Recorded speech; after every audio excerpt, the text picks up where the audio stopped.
President of NTUC, Sister Kanaleshmi, Secretary General, Brother Ng Meng, brothers and sisters, comrades from the PAP, my fellow Singaporeans. A very good morning and a very happy May Day to every one of you.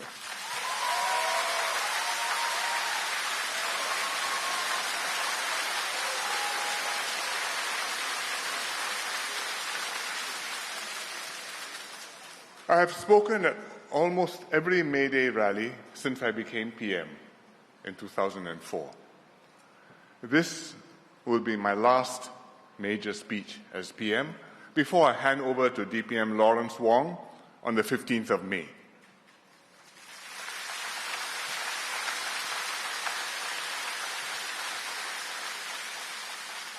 I'm very happy to be addressing you, my brothers and sisters, in the NTUC.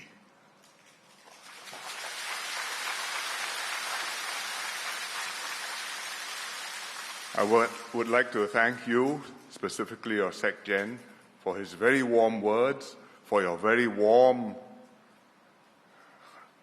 honors to me, and for the video which brings back so many touching moments from so many years of interaction, of engagement, of working together with my brothers and sisters, with friends on the ground in many companies, in many unions, taking Singapore forward together. You have made my job today, making this speech, a little bit harder.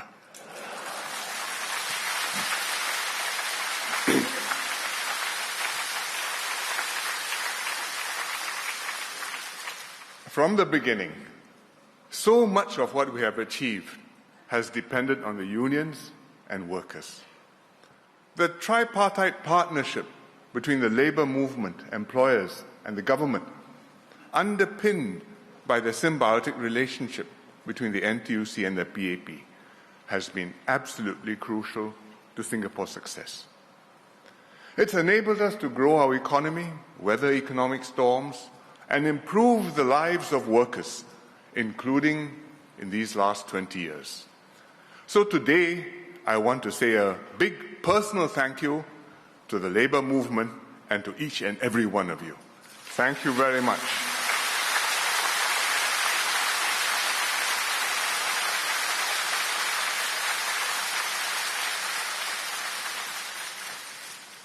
We have come a long way since independence in 1965. Mr. Lee Kuan Yew and his team overcame tremendous odds to take Singapore from third world to first.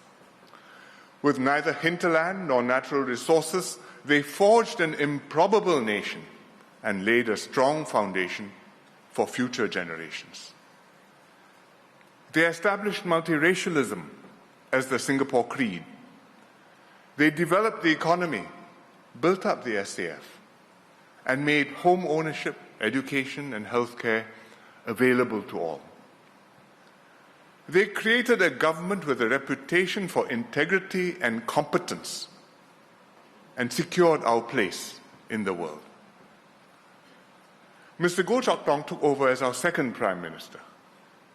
He showed that it was possible to come after Mr. Lee and take Singapore further forward with a different style for a different era, with a different people, or a different generation of people. Chok Tong was a sincere and direct leader. His personal touch helped people to understand what was at stake and persuaded them to accept tough decisions. He led us through difficult times and painful economic restructuring, including the Asian financial crisis and SARS. He launched national conversations on the sort of society we aspired to become and strengthened our sense of community and national belonging.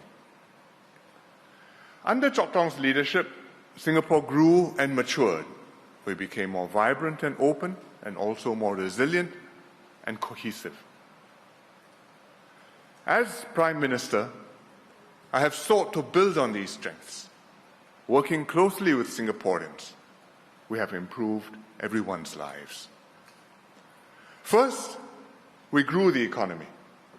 Over 2 decades, we've become much better off. Our strategies to transform and upgrade the economy worked. Investments in promising sectors such as biotech, IT, transportation, and financial services, they paid off. Our economic base diversified. We climbed the value chain, going from factories and production lines to R&D in pharmaceuticals and nanotechnology. Now we are keeping up with dramatic breakthroughs in AI, artificial intelligence. We expanded and deepened international trade partnerships and enhanced our role as a regional hub and a global node. All these attracted MNCs to Singapore and also helped Singapore companies to develop new markets overseas. From time to time, we encountered headwinds. Right now, the economy is growing, but everyone worries about inflation and the rising cost of living. The government has expanded support measures, including CDC vouchers and many other forms of assistance, and these have helped many households. And thankfully, inflation is gradually easing off. But despite these worries and occasional setbacks, taking a longer view, economic growth has consistently delivered better jobs and higher wages for Singaporeans. Our quality of life has improved across the board, including for those with lower incomes. We built new HDB towns and high-quality public housing with green spaces, schools, polyclinics, and community amenities. For example, Punggol today is unrecognizable from the Punggol of 20 years ago. When I first became PM, most of the new town was yet to be built. It was bare land, prepared but not constructed. People thought of it as a desolate ulu place, and the older ones amongst you will remember exactly what I mean. At one early NDR, I painted our vision for Punggol 21 to set a new standard for urban living where Singaporeans could live, work, and play. Today, Punggol 21 is a reality. It's a vibrant, attractive town full of young families and their grandparents and parents, full of life. In a few months, the Singapore Institute of Technology, SIT, will move in to its new campus, which is next to the Punggol Digital District. We have Punggol Waterway, we have Coney Island, and park connectors, which offer lush greenery and welcome relief from the urban hustle and bustle. If you are looking for a beautiful place to take your wedding photos, or perhaps somewhere romantic to propose to your girlfriend or boyfriend, Punggol Waterway is a great choice.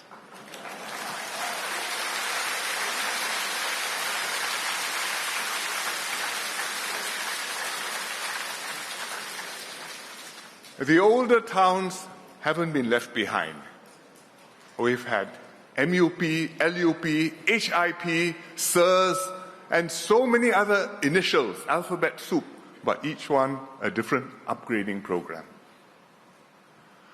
We rejuvenated older estates, kept them up to date, made them fit for a more elderly population. And this is why, unlike public housing projects elsewhere in the world, our HDB estates never turn into slums or ghettos. For example, in Ang Mo Kio, we have upgraded nearly all the flats and spruced up the neighborhoods. We introduced silver zones and friendly streets to slow traffic down and put up colorful block signs to help older residents remember their way home. We created convenient access to a library, the Ang Mo Kio Hub, nursing homes, and town gardens. We revitalized Bishan Ang Mo Kio Park. It's across the road, but we count it as ours. The old concrete storm canal was restored to a natural state. It's now a beautiful meandering river with wildflowers along its banks, and sometimes otter families too. The park is for old folks and young people alike, for both pets and human beings, for lantern festivals, as well as National Day celebrations.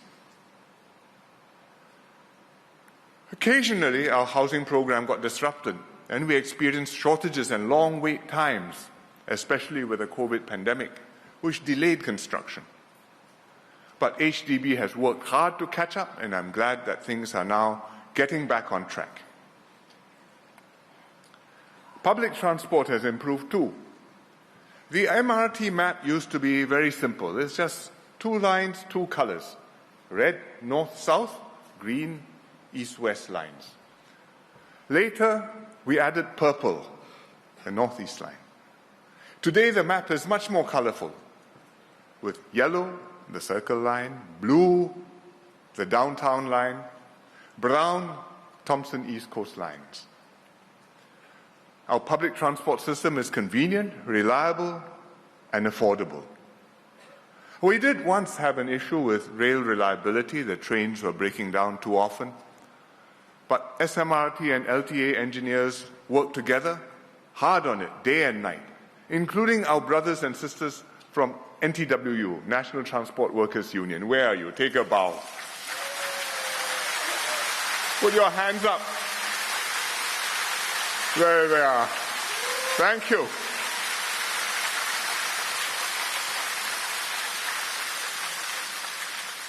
So today, the train performance has improved significantly. In Singapore, we measure everything, including frequency of breakdowns, reliability of service, and we know that nowadays our trains are as reliable as or better than most other MRT systems in the world. Surveys rank it amongst the best.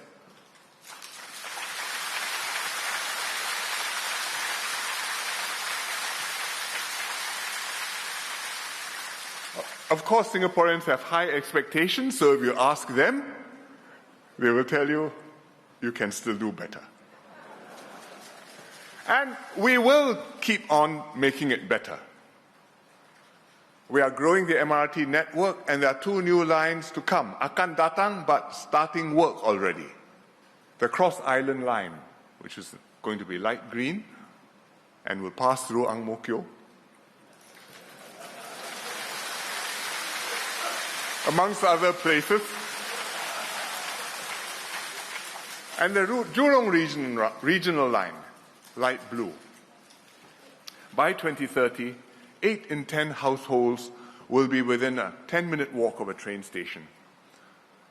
So, while it's not possible for every household to own a car, we will make sure everyone can get around conveniently on world-class public transport.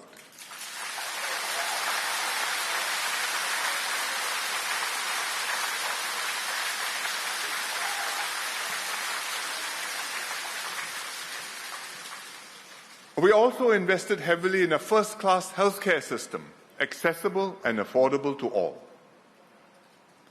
If you need a cataract operation, especially the older folks, you can get it at a subsidized and affordable fee and within a reasonable time. Everybody. If you have suffered a heart attack, that you can't wait a reasonable time. Every second counts. Once you arrive at the A&E, you'll be triaged, diagnosed, rush into the operating theater, and the surgeon will insert a little balloon into your groin, into your heart artery, inflate it, open the blockage, restore blood flow, save your life.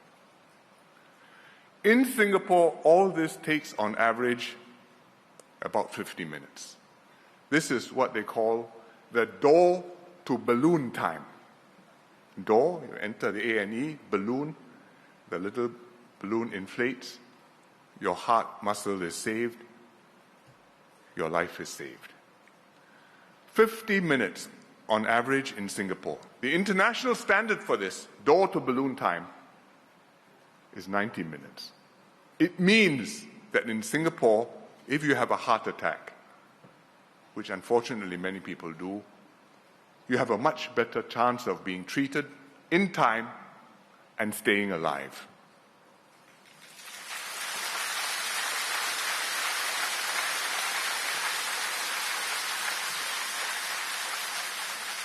So if you have an emergency, the system is there to take care of you. If the country has an emergency, we will make sure the system is there to take care of it too. Because we've kept the healthcare system up to scratch, we've tuned it up after COVID, and we want to make sure that if another pandemic like COVID hits us, we can be more assured that we'll be ready to take the load and see everyone through safely.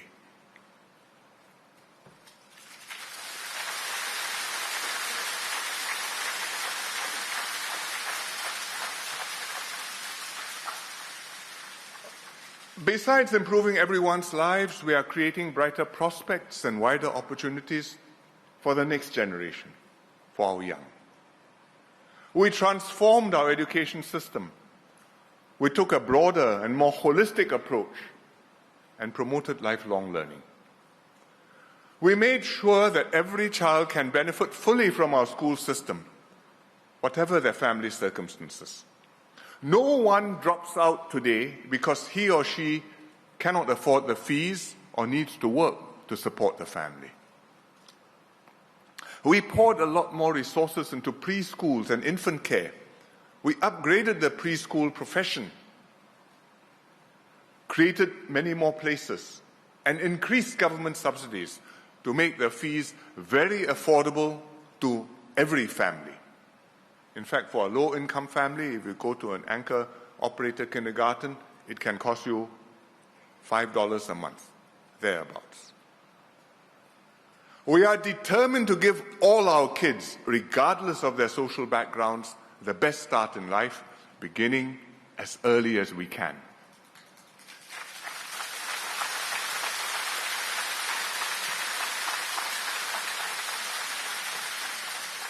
And we're starting to see results. Preschool attendance has improved. Kids now arrive at primary school, P1, better prepared to learn. In schools, students have multiple options and diverse pathways, which cater to a wide range of talents and interests. They aren't just limited to just traditional arts and science courses. Many schools offer specialized programs, music, dance, sports, robotics, including neighborhood schools all over Singapore. So when we say that every school is a good school, that is a good slogan.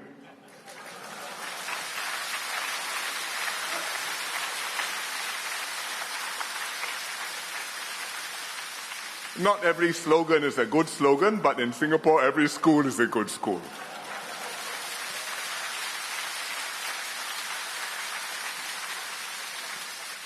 And it's a good slogan because it contains a lot of truth. In Singapore, unlike in other countries, your postal code does not determine your destiny.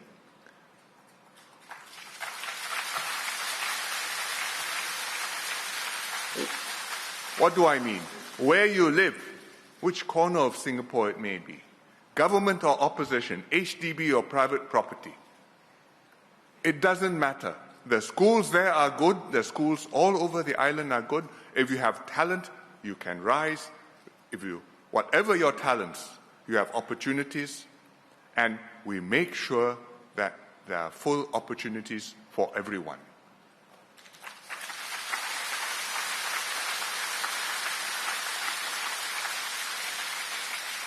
And the results show it. Today, nearly half of each cohort graduates from one of our autonomous universities, equipped with marketable skills, ready to join the workforce. They find jobs readily, often even before they graduate. Unlike many other countries, we have no youth unemployment problem. We have no graduate unemployment problem. Young people take up jobs that didn't even exist in their parents' generation. They become data scientists, machine learning engineers, carbon traders, novel food biotechnologists. That means you make a plant and you make it look like Wagyu beef. UX designers, social counselors, even esports coaches. You sit down, you become good at playing computer games, you can make a living. Not everybody, but some will, and there are many different paths and many different avenues to success. These are just some of the new opportunities and choices that young Singaporeans have to realize their dreams, whatever they may aspire to be. Even as the country progressed, we made every effort to leave no one behind. When I was sworn in as PM, I promised to build a more inclusive Singapore, one where it's not every man for himself, but everyone working together to make things better for all of us.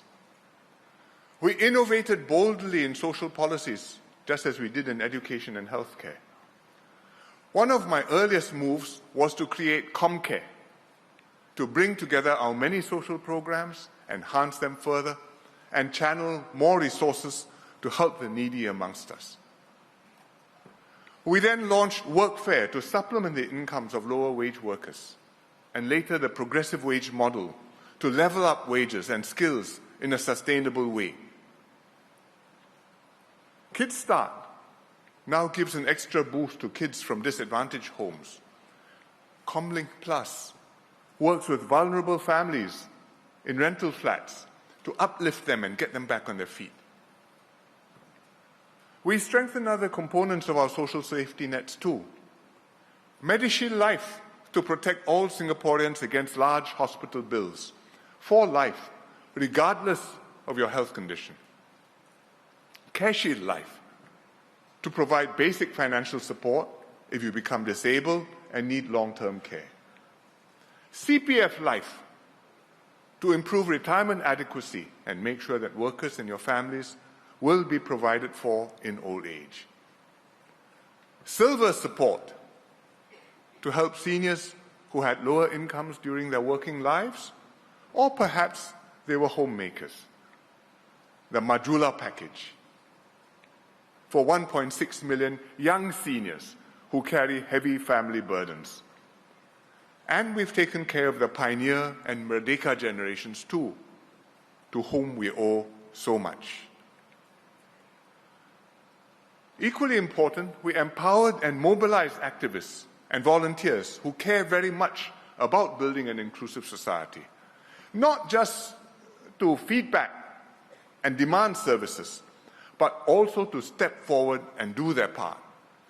People like Mayor Denise Phua.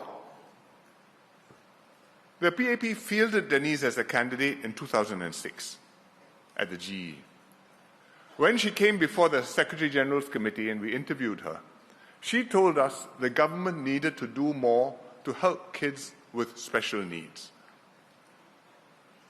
She spoke passionately about Pathlight School, the first autism-focused school in Singapore, which she had recently helped to set up.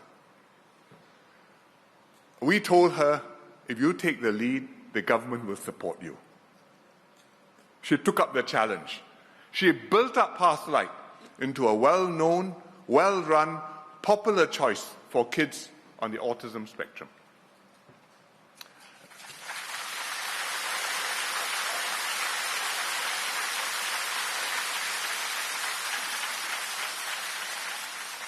Later, together with other activists and volunteers, Denise co-founded the Purple Parade movement.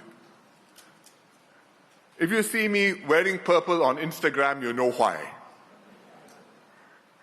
Thousands of Singaporeans come together each year to support inclusion and to celebrate the abilities of people with disabilities.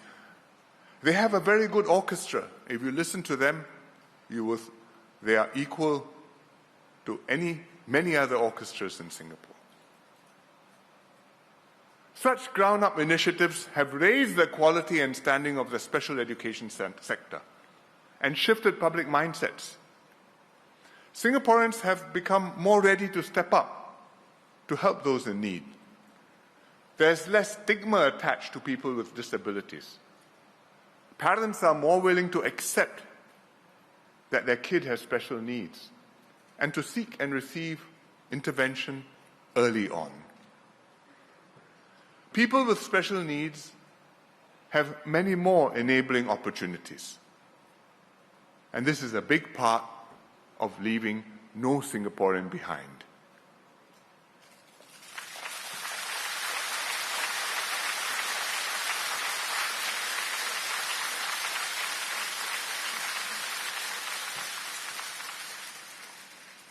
I'm also proud of how Singaporeans take pride in our work and strive for excellence.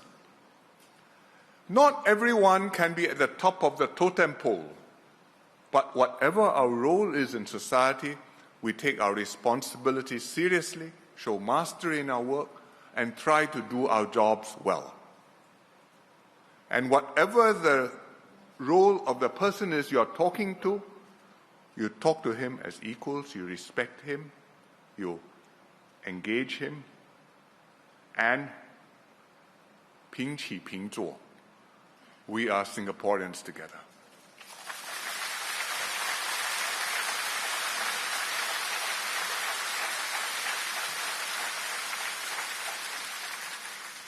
So often when talking to teachers, healthcare workers, public transport crew, home team and SAF personnel, private sector staff, employees, managers, I'm struck by their pride and motivation to excel. They brief me knowledgeably and confidently. I ask them questions, they know how to answer. There's mutual respect and decorum. There's no bowing and scraping.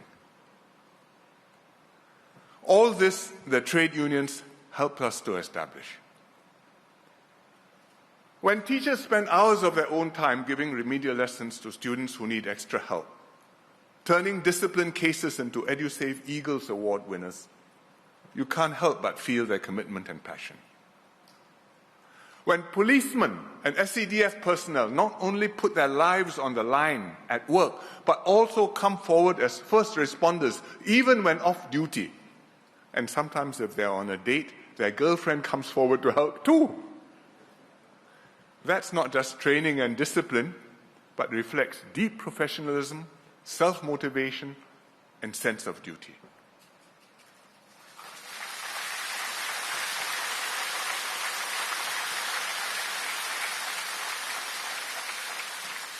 And when healthcare teams go the extra mile for patients, not just the surgeon who operates on you, but also all the other healthcare professionals in the team, the operating theatre team, the nurses, the dietitians, the therapists who look after you post-op to ensure that you recover well and without complications.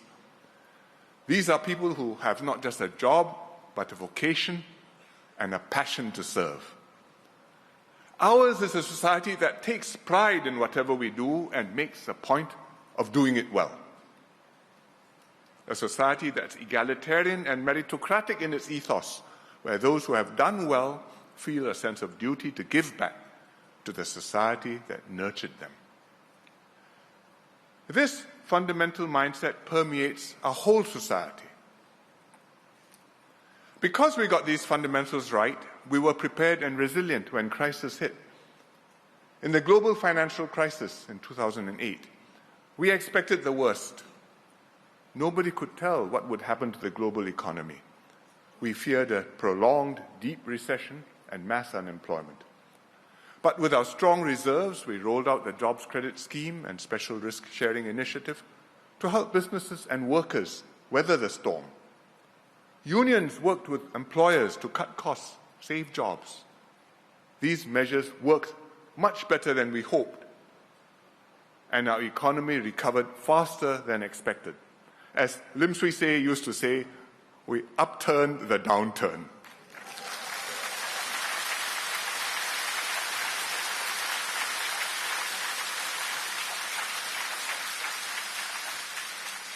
More recently, COVID-19 gave us the fright of our lives. People were scared because of all the unknowns, scared of the virus, scared to fall sick, worried about the economy, fearful for their jobs. We feared the worst, and it could easily have turned out that way. But Singaporeans worked together and trusted and looked after one another. We drew deeply on our financial reserves, our social cohesion, and our shared determination to protect lives and livelihoods. The unions did their part again, so we not only pulled through but emerged stronger, faring much better than many other countries. We became a stronger people, a better society, a more unified nation. Our track record of keeping our own house in order has been key to building up our standing in the world.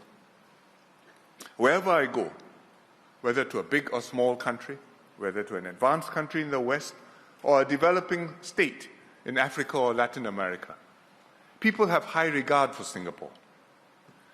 They may not know a lot about us, but they have heard enough to be impressed and to want to emulate us.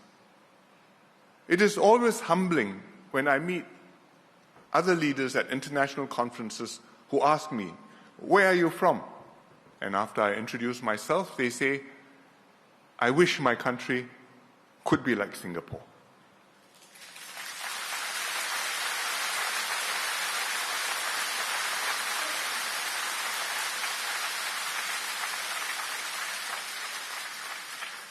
But we must never let this get to our heads.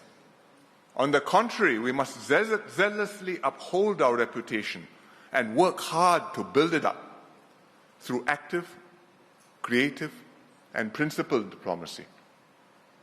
Hence, we've spoken up on Russia's invasion of Ukraine and the Israel-Hamas war. We enhanced cooperation with our closest neighbors and settled some long-standing issues with them. For example, the Malayan Railways land deal with Malaysia and the expanded framework agreements with Indonesia. With big powers, we maintain good relations despite growing geopolitical tensions between them. At international forums like the UN, WTO, or climate change conferences, we do our part and strive to be a constructive and reliable player. And we've built up a reputation. Singaporean ministers and officials, they know their stuff and they make a contribution. This is how a small country can make friends, advance our interests, and stand tall.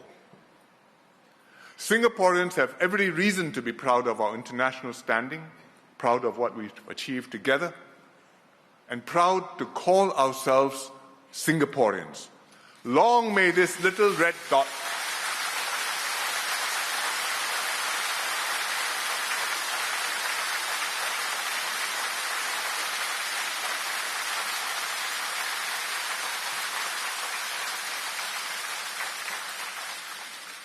Long may this little red dot shine brightly in the world.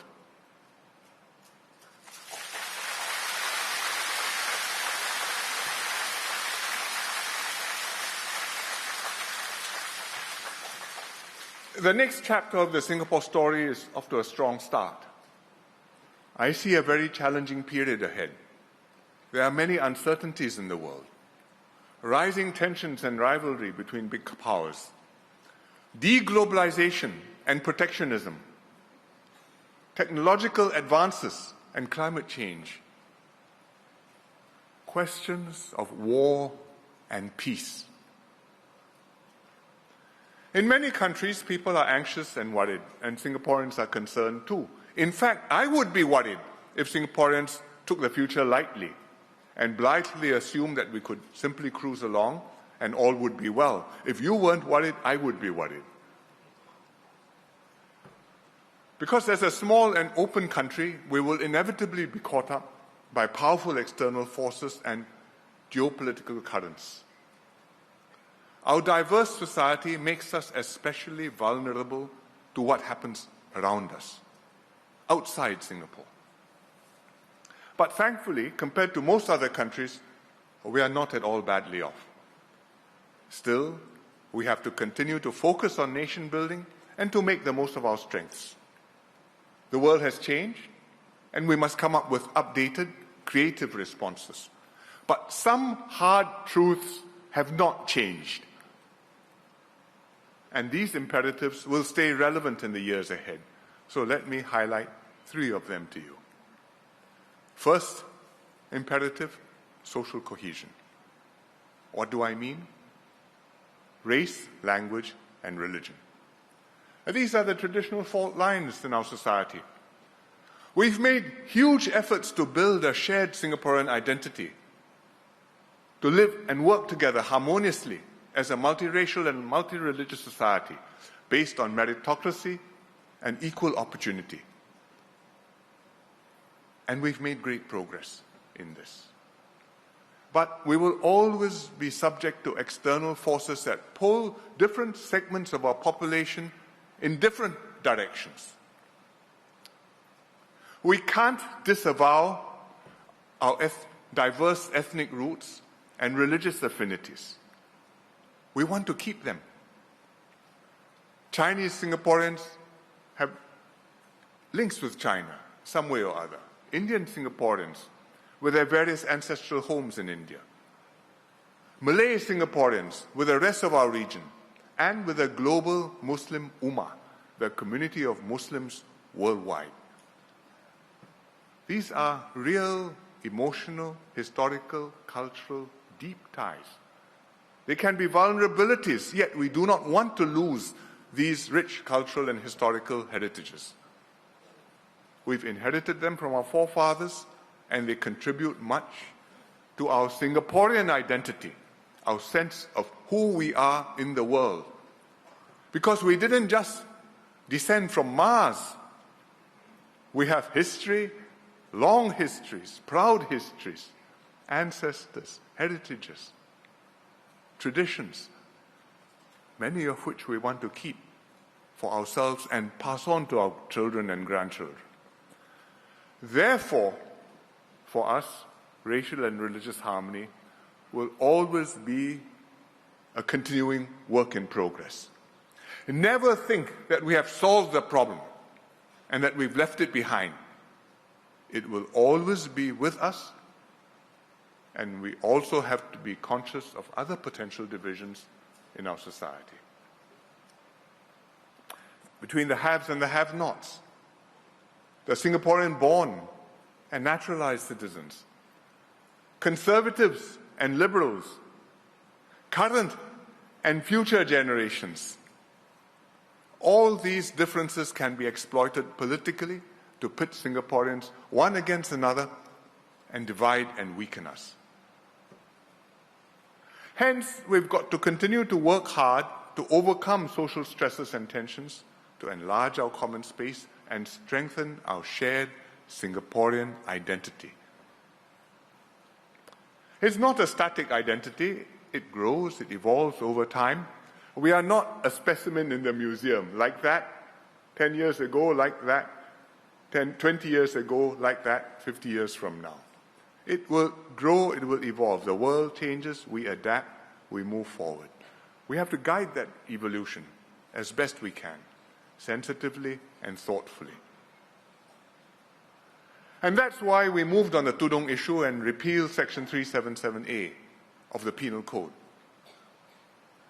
These were controversial and difficult issues, but I decided to tackle them and not to let them fester or to pass them along to my successors. So we prepared the ground carefully, worked out practical compromises, and moved to a more sustainable, long-term position while fostering mutual understanding and acceptance. Always when we're dealing with controversial issues, we accept that differences exist, but we will avoid accentuating them.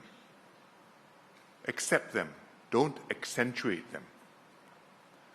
Instead, we foster compromise, strive to enlarge a common space, establish the broadest consensus possible.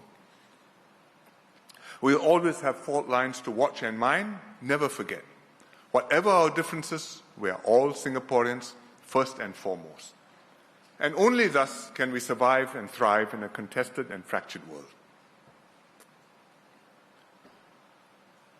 Second, long-term planning. It's the responsibility of every government in every country, not just to deal with pressing immediate problems, but also to have the vision and the sense of stewardship to peer beyond the horizon and plan far ahead. But most governments find it very hard to do. Many are consumed by immediate problems or political crisis. They lack the support or the bandwidth to think further ahead. To put it in Singaporean language, we got time. But the PAP government has always planned and acted for the long term, deliberately and systematically. Look where we are gathered today for May Day in an integrated resort at Marina Bay. When did this begin? The government started thinking about reclaiming land here in the 1960s, in the first years of our independence. The reclamation project began in 1971, more than 50 years ago. Then we had to let the reclaimed land settle, master plan the new downtown, and build it phase by phase. 20 years ago, we started talking about IRs. This was one of my first major decisions as PM, whether or not to allow IRs in Singapore, which would introduce casino gambling to Singapore. After a full public debate, we decided to proceed, but with suitable safeguards in place. So if you go downstairs afterwards to have a fling, Singaporeans, I think $150 now entrance fee. So the IRs opened in 2010 just in time to catch the recovery from the global financial crisis, and they took off. Today, we not only have the IRs, but also Gardens by the Bay, the Marina Barrage, Marina Reservoir, the Marina South Downtown, and an iconic skyline around the bay. After half a century, today we've built a Marina Bay that we can all be proud of.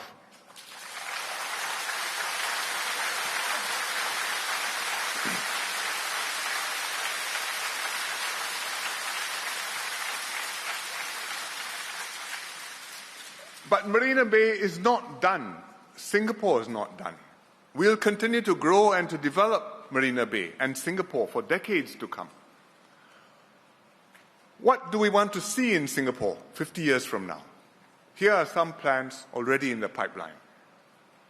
We are building a new megaport at Tuas and a new Terminal 5 at Changi to strengthen our air and sea hubs. We will reclaim a long island along the east coast to protect ourselves from rising sea levels and create more land and another freshwater reservoir. We always try to hit several birds with one stone. We will redevelop Paya Lebar after relocating Paya Lebar Air Base, as well as the Greater Southern Waterfront after PSA moves to Tuas, to create new spaces for future generations to live, work and play, and accommodate a new NTUC Downtown South.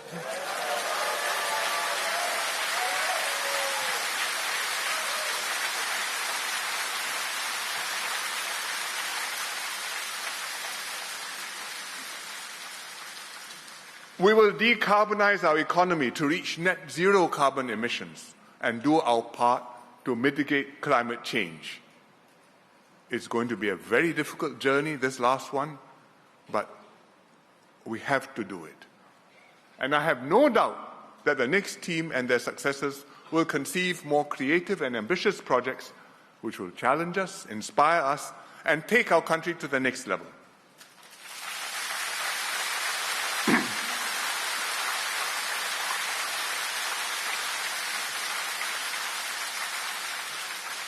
These projects will take decades to come to fruition.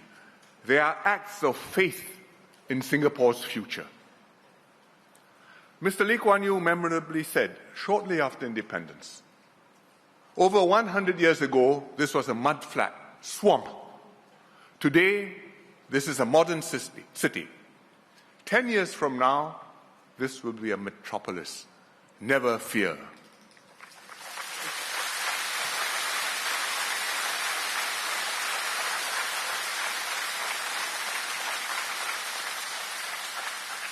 And this must forever be our mindset. Thinking long-term, working towards it with patience and determination, and building lasting strength for Singapore, way beyond our own generation, for the next 50 years, for the next 100 years.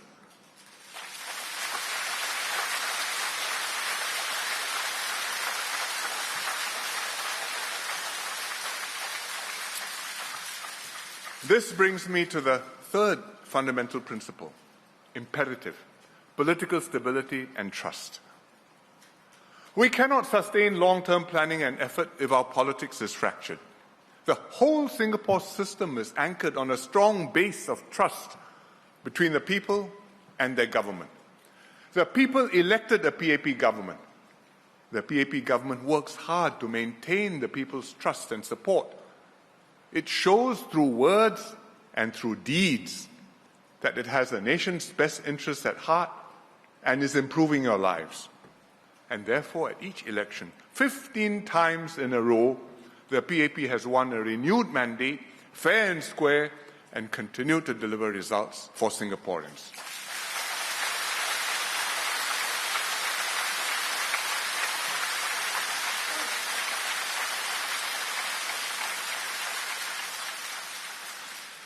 Very few other countries work like this. You name me one. We were fortunate to start off on the right footing. Mr. Lee Kuan Yew and Mr. Goh Chok Tong and their teams established the fundamentals of good government. They were unshakably committed to meritocracy and incorruptibility. They worked hard to build a system that would endure beyond their own terms as PM. My team and I have done our best to steward Singapore and safeguard its future. Our successors must do the same.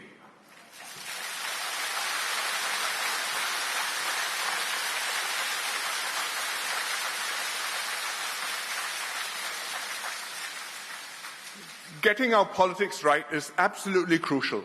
Please understand, we have succeeded and Singapore has made exceptional economic and social gains because our system is exceptional. It's not because we are ordinary, we pass. It's because we are exceptional. Distinction with star. Then only can you have performance that's a distinction with star. The system doesn't have to fail outright for Singapore to get into trouble. Even if we just become ordinary, average, we will already be in serious trouble. Because we have no natural resources, no hinterland. 700 square kilometers is nothing. If our politics becomes like other countries, we will end up worse than other countries, not the same as them, but worse off. Graver still, if our system malfunctions, becomes beset by populism, tribalism, nativism, or obsessed by short-term gains like some other countries, then we will certainly be sunk. All our reserves will not last very long, nor will they count for much. There's no need to ask how much money is in the bank. You can have a lot, but if you've gone that way, the country's gone wrong, it won't save you. Therefore, it's crucial that all of us uphold this ethos of exceptionalism and excellence. It's crucial that we maintain political stability. The system will evolve with time, but it has to evolve in a way that continues to serve Singapore's interests, serve your interests. And that gives us the best shot of building a brighter future for Singapore. The Labour movement understands this well. You've been with the PAP since the very beginning, long before independence. Our symbiotic partnership was born in a crucible of fire. Mr. Lee Kuan Yew started on his political journey by representing the Postal Workers' Union in the Postmen's Strike in 1952. He championed their cause and won them fair terms from the colonial government. When Mr. Lee and his comrades formed the PAP 2 years later, in 1954, to contest the Legislative Assembly elections, the postmen mobilized and helped him win his first election in Tanjong Pagar. You probably know this, you should know this, but you may not know that when the Postmen's Union approached Mr. Lee to act for them in 1952, when they first approached him, it was just around the time that I was being born.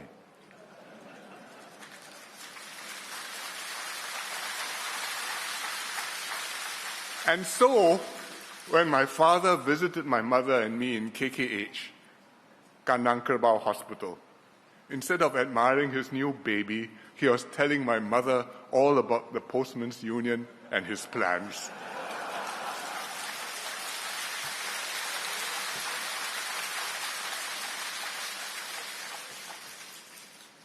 As a young boy, I met many union activists. They would visit our home at Oxley Road for meetings, especially during election campaigns. I knew that my father was the legal advisor to many trade unions. I wasn't quite sure what being a legal advisor meant, but I took great pride in this. To me, the unions were on the side of the good, supporting the PAP to fight for independence from the British. So they were the good guys.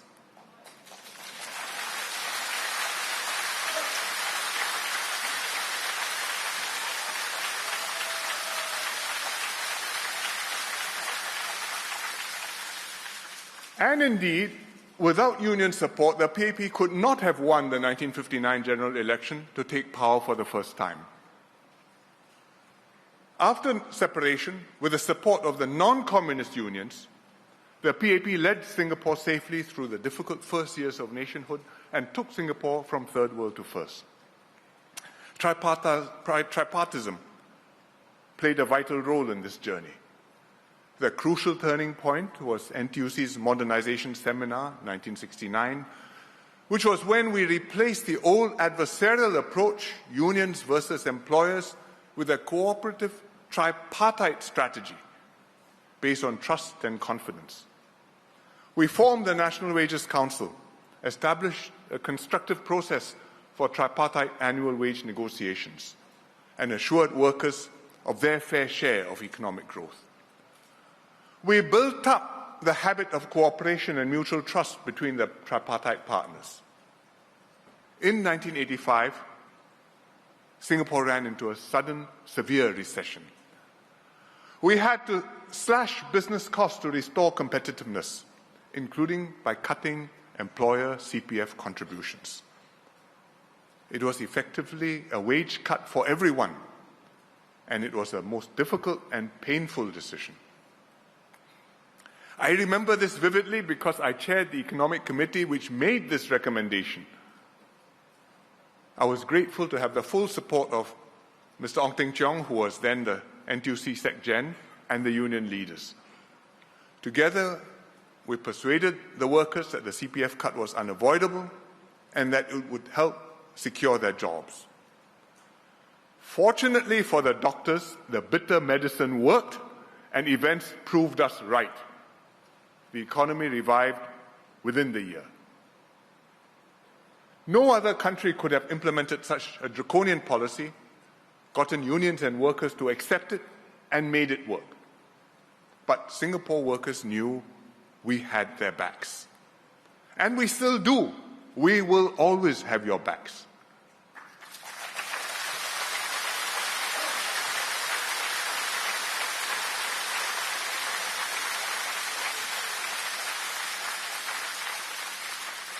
In the following decades, we ran into even bigger crises.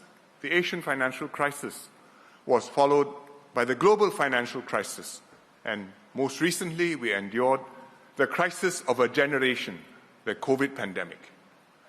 But by now the tripartite partners knew what to do, and each time we pulled through with our workers safe and our partnership strengthened. It's not only during crisis that tripartism proves its worth. Singapore's dramatic progress would have been impossible without tripartism. Neither would it have happened had the PAP government not done its part. The PAP has worked hard to provide Singapore with a good government that you deserve. We've not only created prosperity and progress for our nation, but ensured that every Singaporean benefits from the fruits of growth. Through the symbiotic relationship with the PAP, the NTUC has done right by workers and helped them and their families to enjoy a better life.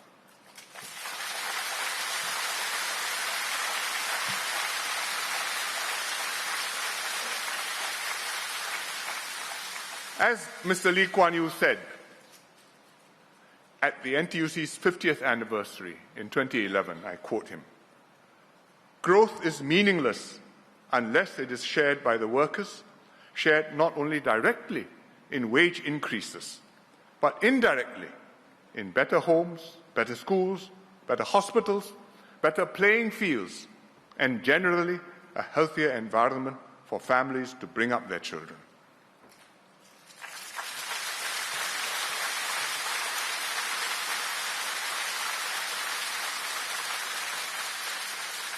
Today, in the 70th year of the PAP's founding, and after 20 years as your PM, I can tell you in all good conscience that both the NTUC and the PAP have delivered on our promises to Singaporeans.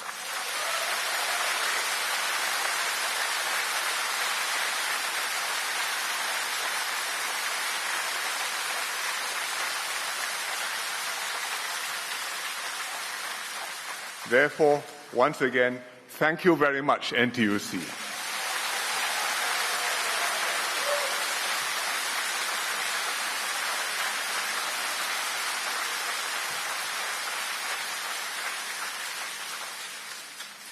In future, the unions will play an even more crucial role as we deal with geopolitical and economic uncertainty. I'm glad the unions are transforming yourselves to remain relevant. You reach beyond blue-collar workers to look after graduates, professionals, platform workers, and the self-employed. As SecGen said just now, 45% of your members are now PMEs. Well done.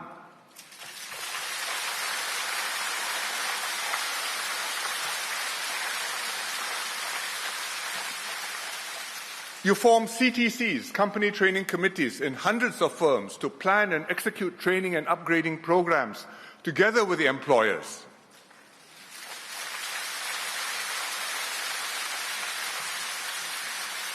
Your SecGen didn't brag about his negotiating skills apropos this item, but when he put it up, he also asked for a budget, and we also agreed within 30 seconds.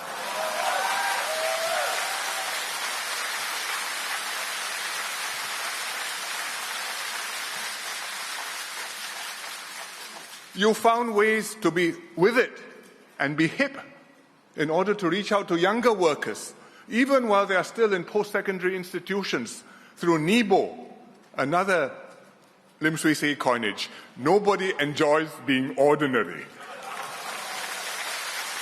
And the young NTUC.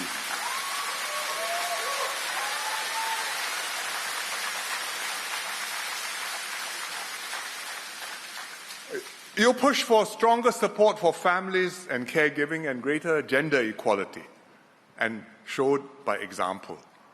You elected 3 female NTUC presidents.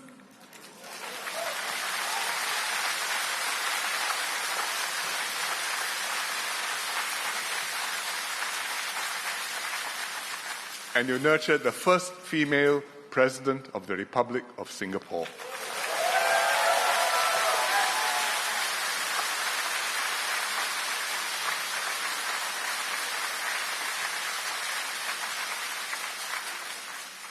Before every May Day rally, I meet union leaders to hear their feedback and concerns.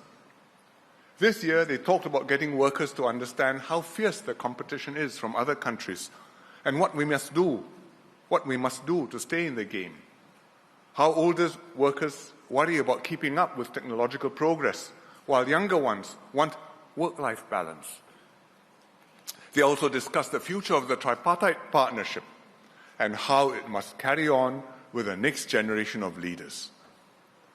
I have always found the Unionists' views pertinent and invaluable, and I'm sure my successors will too. Looking ahead, there are certainly dark clouds on the horizon, but also many opportunities. Even in a deglobalizing, distrustful world, countries still have to find some way to work with one another. When rivals harbor doubts about one another, trustworthiness commands a premium. And Singapore can be a trusted partner. When countries find it hard to maintain a steady path and decide every few months to change directions and switch leaders, Singapore's stability and predictability is a tremendous advantage. One day after I have stepped down, I will tally up all the letters of congratulations I have written to foreign leaders in my 20 years as PM. We can compile a book. But it's not a joke, because with the churn, there's no hope of consistent direction, of strong leadership, of mobilizing the population, of pressing ahead and making great progress. But we have done that. And we have built a strong foundation for our future generations, with adequate reserves to tide over extreme difficulties, with international respect that gives us a seat at the table, with a cohesive society that hangs together in the darkest hours, and a vibrant and inclusive economy that creates opportunities and hope for all Singaporeans. Make the most of these advantages. Never throw them away. Stay united. Think long term. Maintain our political stability. That is the way forward for Singapore.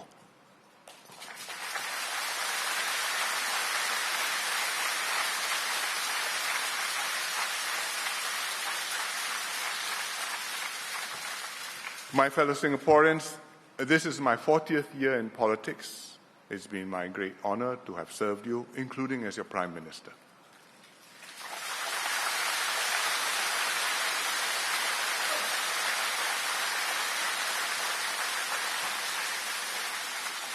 I have strived to lead you and to govern Singapore in the way you deserve, to mobilize Singaporeans to show what we can do together.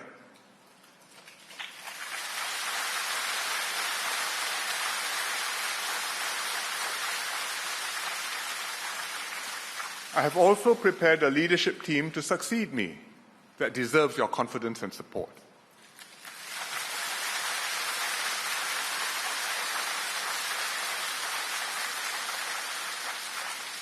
As I prepare to hand over Singapore in good order to my successor, I feel a sense of satisfaction and completeness.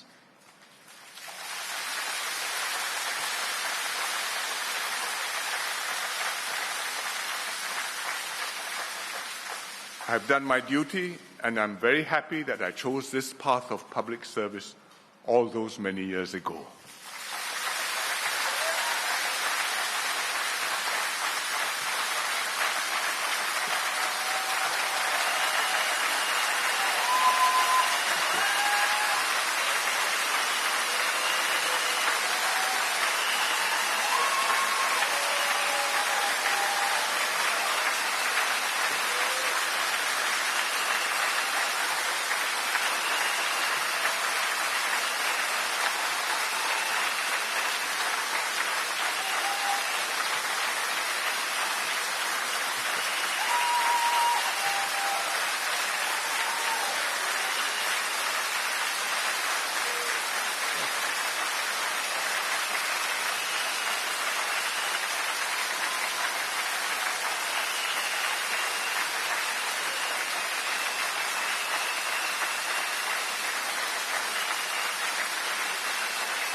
But leading a country is never a one-man job.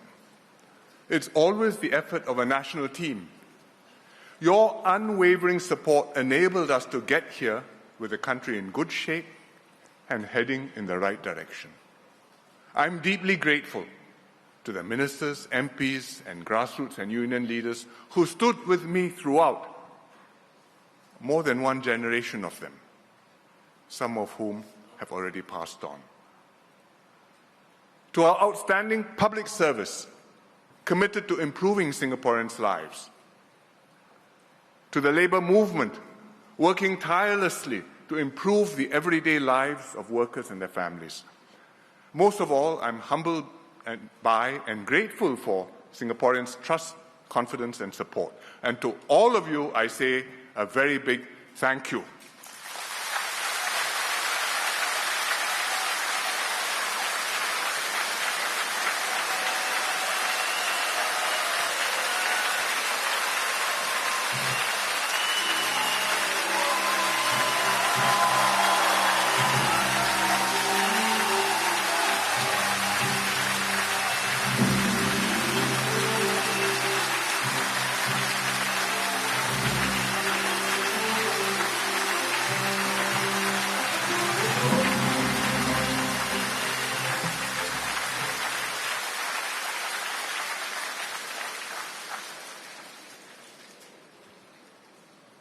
I will continue to support the new Prime Minister and his team and to help Singapore to succeed in every way I can.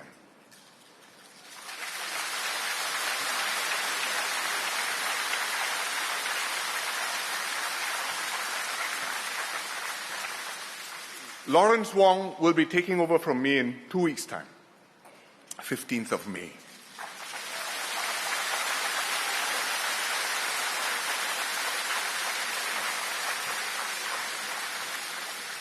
I have every confidence in Lawrence and his team. The 4G will have their hands full, dealing with issues which will arise and realizing their forward SG agenda. I ask all Singaporeans to rally behind them and work together to make Singapore succeed for your sake.